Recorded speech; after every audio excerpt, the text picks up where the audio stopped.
Okay, now we will discuss about the molecular mass.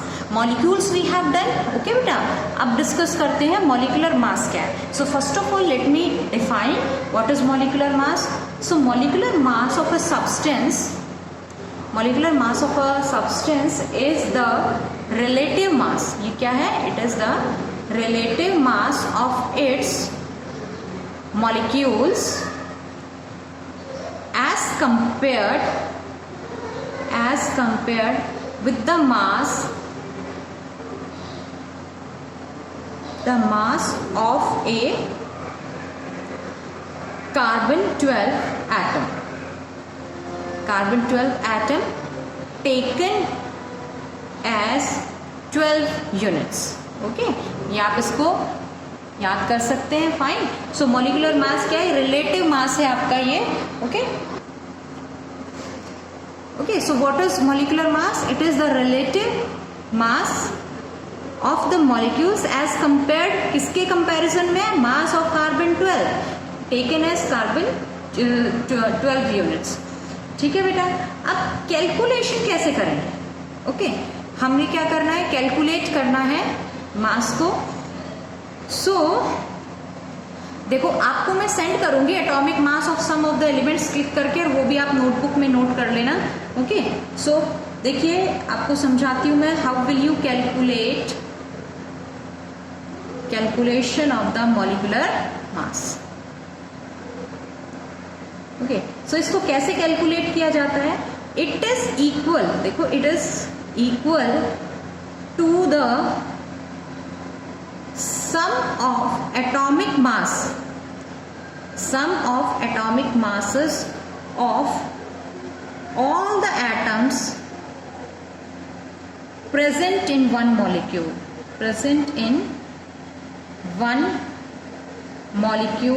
of a substance. किसके equal होता है बेटा? Molecular mass किसके इक्वल है? It is equal to the sum of atomic mass of all the atoms. देखो example से हम समझते हैं इसको. Okay, suppose we have H2O. It is a molecule. Okay, and if I ask you to calculate its molecular mass, see you already know that the atomic mass of hydrogen is 1 AMU and atomic mass of oxygen is 16 AMU. Okay, so how will you calculate the molecular mass? इस molecule का मास कैसे find out करेंगे? अब आप देखो, in this water molecule we have two hydrogen atoms. So mass of two hydrogen atom will be 2 multiplied by 1. That is 2 units, 2 AMU, atomic mass unit. And in this molecule of water we have 1 atom of oxygen, और 1 atom का तो वही आपका आएगा 16 unit. So overall अब molecular mass water का कितना हो जाएगा?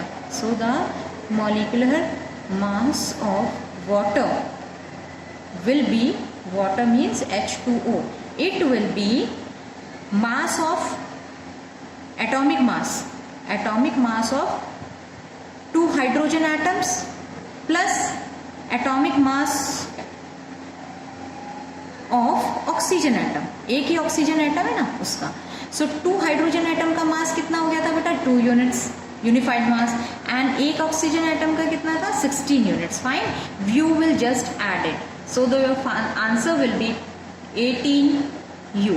U means unified mass. Okay, you got it now? चलो, let's take one more example. CO2.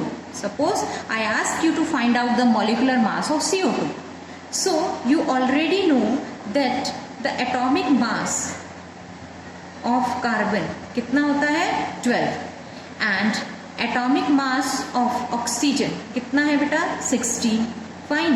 Now in the case of CO2 we have 1 atom of carbon. 1 atom है ना carbon का? 1 atom of carbon. So its mass will be taken as 12 units, 12 unified mass. And we have 2 atoms of oxygen. So 1 atom's mass was 16. What will be the mass of 2 atoms? It will be 2 multiplied by 16, and that comes out to be 32 units. Now we will just add these two. So what will be the How will you write it? The molecular mass of CO2 is equal to mass of one carbon atom plus mass of two oxygen atoms. ठीक है बेटा? So one carbon atom, its mass was 12 units plus 32 units, and your answer comes out to be 44 units. Okay, समझ आ गया ना बेटा अब आपको सबको? ठीक है, so this is about it. Now मैं आपको अच्छा एक और ले लेते हैं, उसके बाद आपको एक्सरसाइज में इसकी दे दूंगी.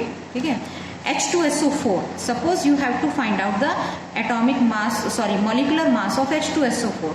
तो ये ओवरऑल किसके H2SO4 को आप कैसे लिखेंगे? Molecular mass of H2SO4 will be, it will be equal to atomic mass of two atoms of hydrogen, है ना?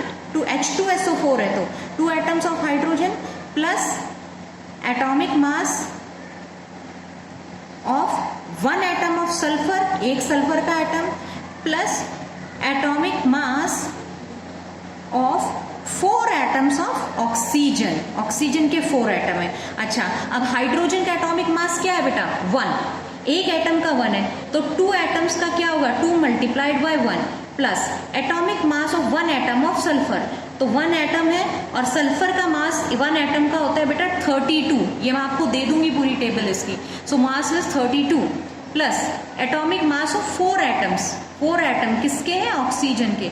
एंड ऑक्सीजन का एक का एटम का मास कितना है? 16. Just solve it out. 2 plus 32 plus 16 into 4. 16 into 4 आपका कितना हो जाता है? 64. And it comes out to be 98 units. ठीक है, सो इस तरीके से आप मॉलिक्यूलर मास फाइंड आउट कर सकते हैं. And I will give you some more examples for this. You just solve it out. Okay, thank you so much.